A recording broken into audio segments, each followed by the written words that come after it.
A última vez que acudimos a esta Cámara saímos dicindo que para nós esta Cámara, en vez de ser a Cámara na que nos vemos representados, é unha especie de Cámara de tortura, unha Cámara especializada en inflixirnos dor.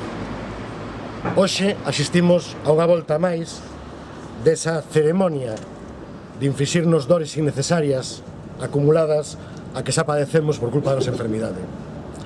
Hoxe, unha vez máis, o presidente da Xunta, que leva escondéndose de nós 70 días desde que lle solicitamos, mediante carta registrada, unha entrevista expoñendo a nosa situación, a nosa preocupación e a nosa angustia, despois de pasar 70 días sen que nos respostase, non digo sen que nos recibise, digo sen que nos respostase, despois de que hai 15 días se ausentou desta Cámara cobardemente para non participar nun debate e na votación de unha proposición non de lei presentada por esta plataforma a través dos grupos parlamentarios de oposición, hoxe volveu esconderse detrás do parapeto da presidenta da Cámara, volveu esconderse para furtar no posible o debate, e a nós eso parecenos inadmisible.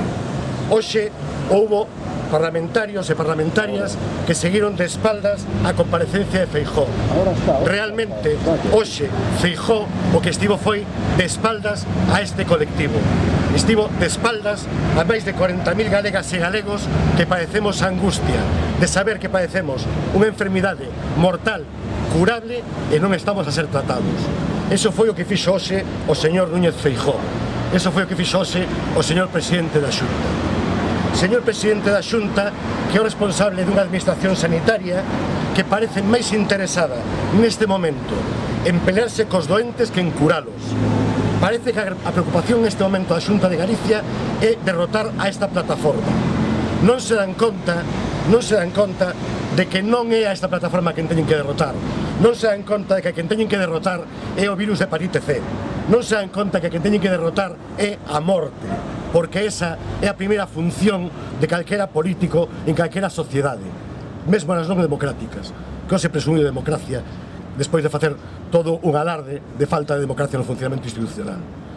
Por outra parte, decir que o Partido Popular ten para nós a sorprendente virtude de mentir hasta cando desmente.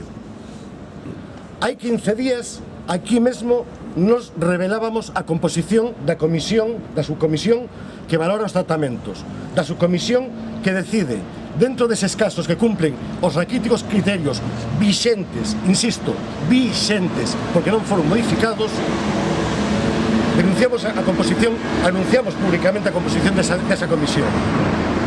A Consellería desmentiu que fose certa.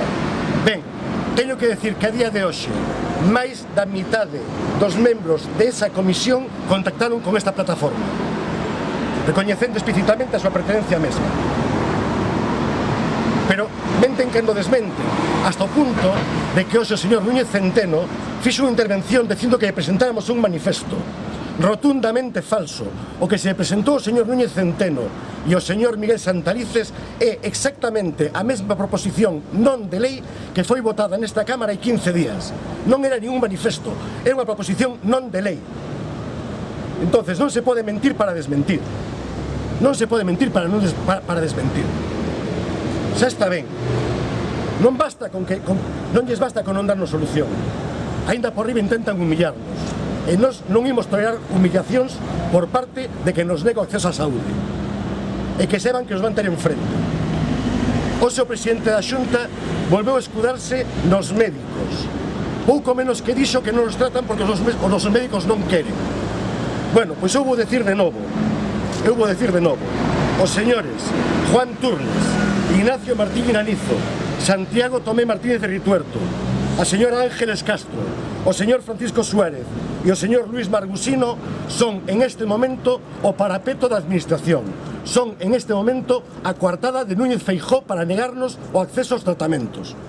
E como tais nos teñen enfrente e nos van ter enfrente, e o decimos aquí públicamente, e teñen unha solución moi fácil, que é alinearse coa comunidade científica.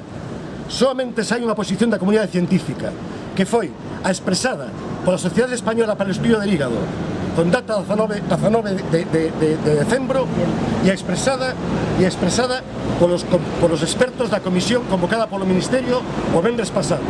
Esa é a posición da comunidade científica. Esta xente non está defendendo os criterios da comunidade científica. E hai que decirlo públicamente. Esta xente está actuando como puros esbirros da administración. Esbirros, ratifico a palabra, esbirros da administración. E son o parapeto en este momento dunha administración sanitaria que delega o tratamento ao 90% dos afectados en este país. Muy bien. Muy bien. Tratamiento para todos.